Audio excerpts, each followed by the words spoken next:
Хорошо, все, Ир, я поняла. Ага, ага, ага. О.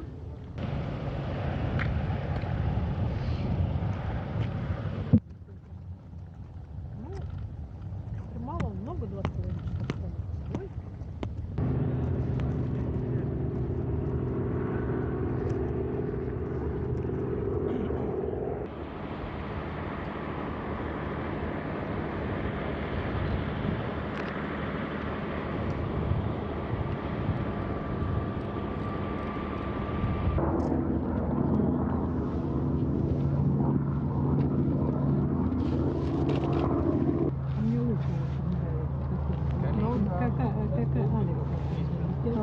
По одному.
Давайте.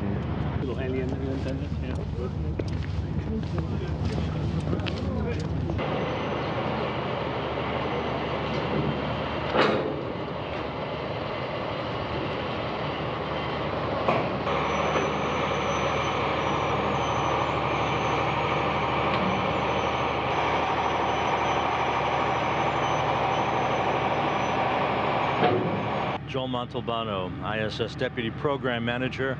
Joel, it's almost like deja vu all over again, as Yogi Berra once said, but here we go again with Nick Hague and Alexei Ovchinin, hopefully this time all the way to the space station. Your thoughts on the eve of launch here? Well, you know, the Russians, they make an incredible rocket, an incredible spacecraft.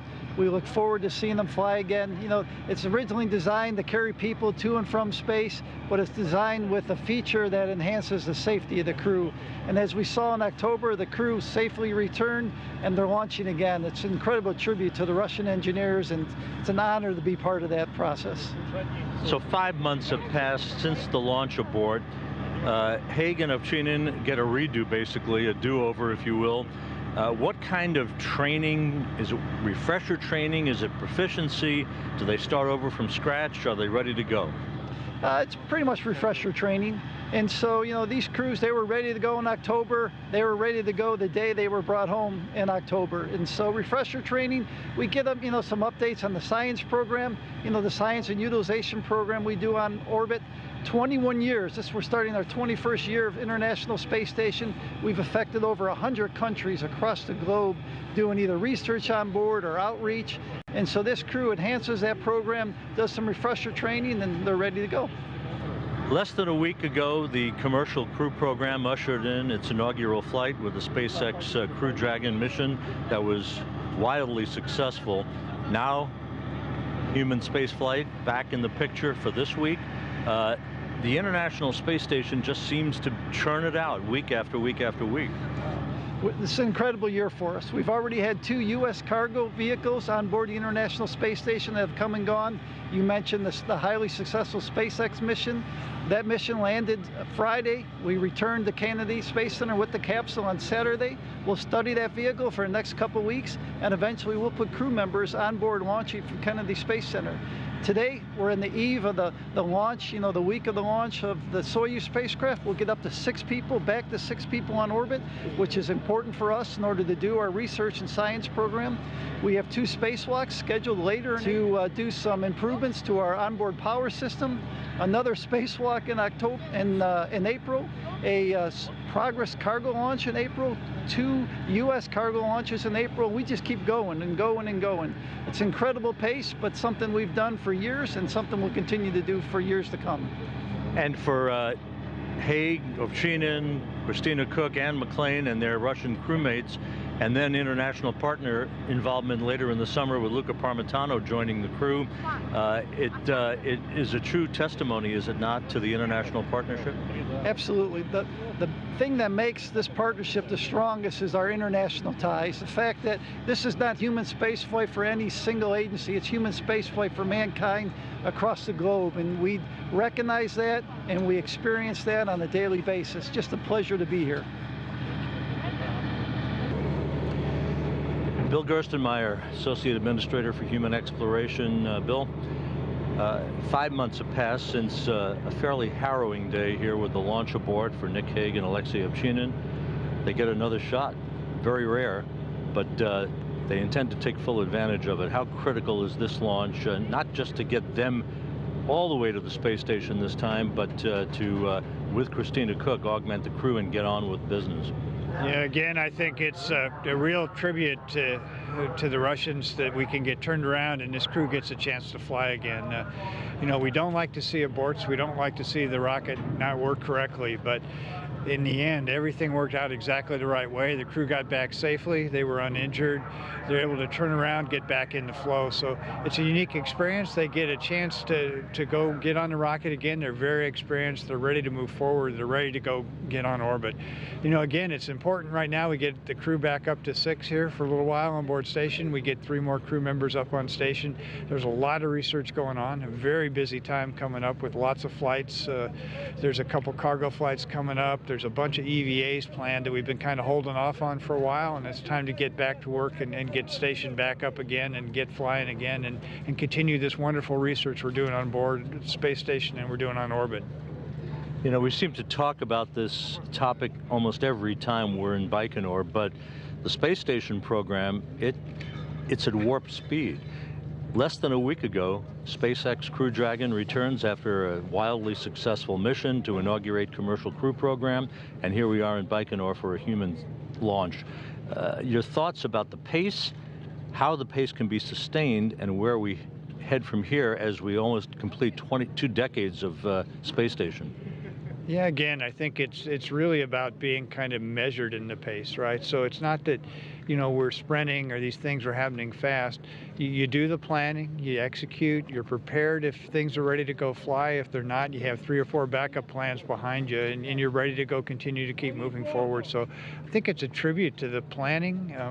You know, the coordination needed internationally and even with our U.S. providers is pretty phenomenal, but the program makes it all look seamless and then it comes together in these flights, and I think the outside world sees these and they sense maybe maybe the picking up to the pace, a little bit faster activity, but I think from a program standpoint, this is kind of our stride. We're figuring out a way to make all this work, to make what is really complicated look easy, and that's what this team does, what this international team does, is they pull together, they work hard together, they work as a combined team to do these amazing things.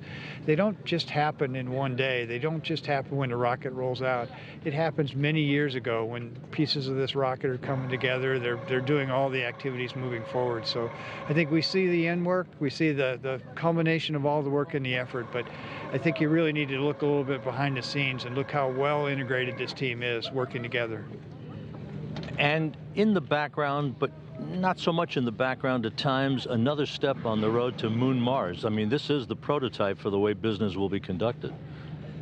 Yeah, again, I think you get a chance to see what we're doing on board station. There's some new life support systems on board station, and those are the second generation of life support systems that'll be used for Mars-class missions. And we're starting to turn around systems where we can recycle, even more of the water than we do today. And we're figuring out ways to save propellant on board station. So we do zero propellant maneuvers. We're able to accommodate the Dragon vehicle coming up and docking without any real impact to station operations.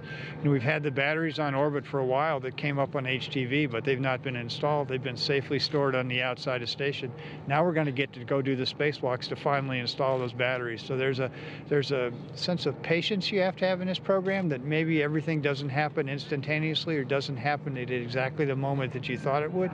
But if you've got that long vision, it's amazing what you can occur. So I think what we're seeing here today is the beginnings of us moving from the moon to Mars and moving human presence sustainably into the solar system.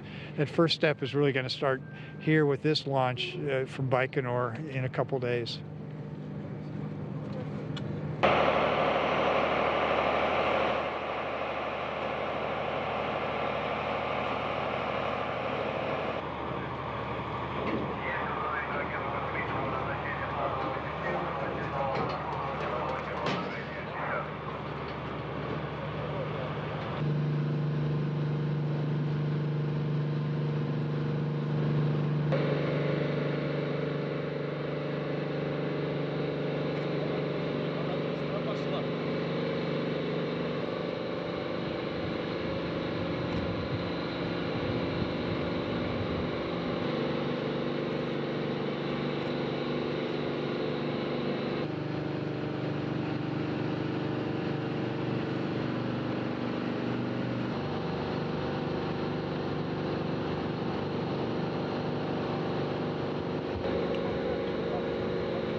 Далеко.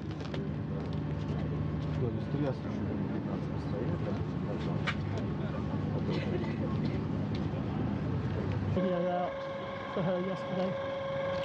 There's a video on Facebook yesterday about her.